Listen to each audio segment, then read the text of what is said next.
తిరుపతి లోక్సభ ఉప ఎన్నికల్లో కడి విని ఎరుగని విధంగా నకిలీ ఓటర్లు ఐడీలని సృష్టించిన దారుణంలో ఇప్పుడు కీలక మలుపు తిరిగింది. అప్పట్లో Tirupati municipal corporation deputy commissioner గా పనిచేసి ఇప్పుడు మెప్మా అసిస్టెంట్ డైరెక్టర్ గా చంద్రమౌళీశ్వర రెడ్డిని ఈసీ ఆదేశాల మేరకు శుక్రవారం రాష్ట్ర ప్రభుత్వం సస్పెండ్ చేసింది. తీగలాగితే డొంక కదిలినట్లు చంద్రమౌళీశ్వర రెడ్డి చేసిన అక్రమాల బాగోతం మొత్తం బయటపడింది.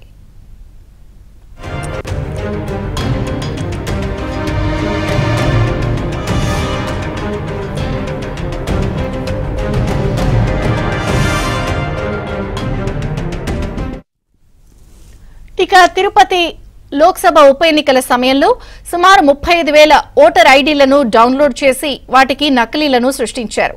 దీనికి సంబంధించి అప్పుడు ఈఆర్ఓగా ఉన్న ఐఏఎస్ అధికారి కలెక్టర్ గిరీషాను సస్పెండ్ చేశారు. ఇది జాతీయ స్థాయిలో సంచలనం సృష్టించింది. ఈసీ దీంతో ఆగలేదు. దొంగ ఓట్ల వ్యవహారంలో ఎవరెవరి పాత్ర ఉంది, ఈఆర్ఓ లాగిన్ తో ఓటర్ కార్డులను డౌన్లోడ్ చేసిన అసలు దొంగ ఎవరు అనే అంశంపై దృష్టి సారించింది. ఈ క్రమంలోనే చంద్రమౌళీశ్వర్ రెడ్డి పాత్ర బయటకొచ్చింది. ఉప ఎన్నికల సమయంలో ఆయన తిరుపతి మున్సిపల్ డిప్యూటీ కమిషనర్ గా ఉన్నారు.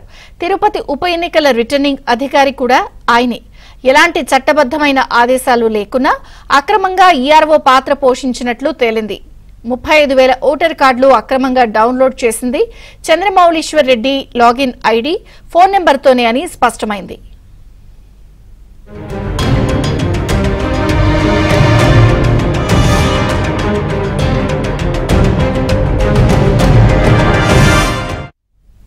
తిరుపతి లోక్సభ ఉప ఎన్నికల నోటిఫికేషన్ విడుదలయ్యే నాటికి నగర మున్సిపల్ కమిషనర్ గా గిరీష విధులు నిర్వహిస్తున్నారు.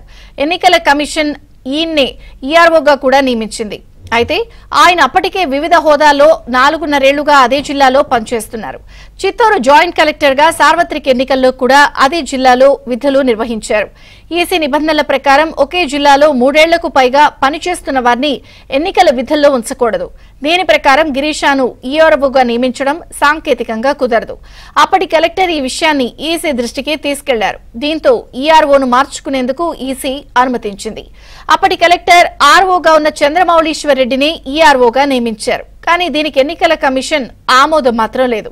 ఉప ఎన్నికే కావడంతో అప్రమత్తంగా లేకపోవడమే మరేదైనా కారణమో తెలియదు గానీ ఈసీ రికార్డుల్లోనూ గిరీష పేరు మారలేదు.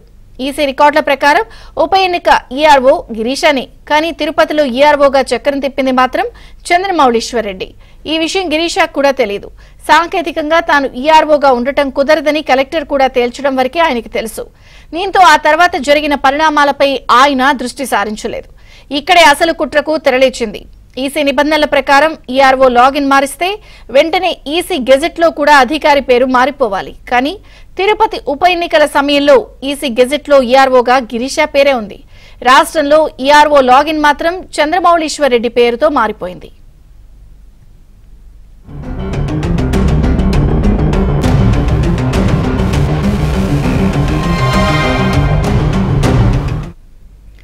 ఈసీ ఆమోదం లేకుండానే ఈఆర్ఓగా బాధ్యతలు చేపట్టిన చంద్రమౌళీశ్వర్ రెడ్డి ఓటర్ జాబితాకు సంబంధించిన లాగిన్ ఐడీ, పాస్వర్డ్ తీసుకున్నారు. ఓటీపీ కోసం తన ఫోన్ నెంబర్నే ఇచ్చారు. ఓటరు జాబితాలో మార్పులు, కొత్త ఓటర్ కార్డుల కోసం దరఖాస్తు చేసుకున్నప్పుడు మాత్రమే ఈఆర్ఓగా ఉన్న అధికారి తన లాగిన్ ఐడీ, ఓటీపీ సహాయంతో వాటిని డౌన్లోడ్ చేయాలి. కానీ 2021 మార్చ్, ఏప్రిల్ మధ్యలో ఎలాంటి దరఖాస్తులు లేకున్నా 35,000 ఓటర్ ఐడీలు డౌన్లోడ్ చేశారు. వీటి సహాయంతో నకిలీలను సృష్టించారు. ఉప ఎన్నికల పోలింగ్ రోజున దొంగ ఓటర్లు తిరుపతి నగరానికి పోటెత్తారు. ఈ అక్రమాలు ఆధారాలతో సహా రుజువు కావడంతో ఈసీ రంగంలోకి దిగింది. తమ రికార్డుల్లో ఈఆర్ఓగా ఉన్న ఐఏఎస్ అధికారి గిరీషాను సస్పెండ్ చేసింది. అయితే దీనిపై ఆయన ఈసీకి సుదీర్ఘ వివరణ ఇచ్చుకున్నారు. అలాగే కొందరు ఐఏఎస్లు గిరీషా నేపథ్యం, పనితీరును ఈసీకి వివరించారు. అసలేం జరిగిందో పూర్తి స్థాయిలో విచారణ జరపాలని కోరారు. దీంతో ఓటీపీ ఎవరి ఫోన్ నెంబర్కు వచ్చింది అనే అంశంపై దృష్టి సారించింది.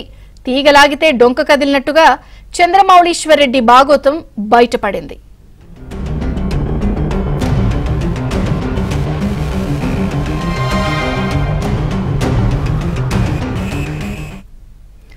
చంద్రమౌళీశ్వర్ రెడ్డి తమ అనుమతి లేకుండానే ఈఆర్ఓ బాధ్యతలు చేపట్టినట్లు ఈసీ గుర్తించింది. ఆయన అక్రమాలపై ఆధారాలను గుర్తించి సస్పెండ్ చేయాలని ప్రభుత్వాన్ని ఆదేశించింది. ఈ మేరకు మున్సిపల్ శాఖ ప్రత్యేక ప్రధాన కార్యదర్శి శుక్రవారం చంద్రమౌళీశ్వర్ రెడ్డిని సస్పెండ్ చేస్తూ జీవో 154 విడుదల చేశారు. దొంగ ఓటర్ కార్డుల కేసులో పోలీసులు ఆయన పాత్రపై దర్యాప్తు చేయాల్సి ఉందని అందులో పేర్కొన్నారు. అసలు విషయం ఏమిటంటే ఆయన్ను ఎప్పుడో సస్పెండ్ చేయాలని ఈసీ సూచించింది. కానీ రాష్ట్ర ప్రభుత్వం కాలయాపన చేస్తూ ఇటీవలే ఆయన్ను మెప్మా అసిస్టెంట్ డైరెక్టర్ గా నియమించింది. చివరికి ఈసీ నుంచి ఘాటు హెచ్చరికలు రావడంతో సస్పెండ్ చేస్తూ ఉత్తర్వులు జారీ చేసింది.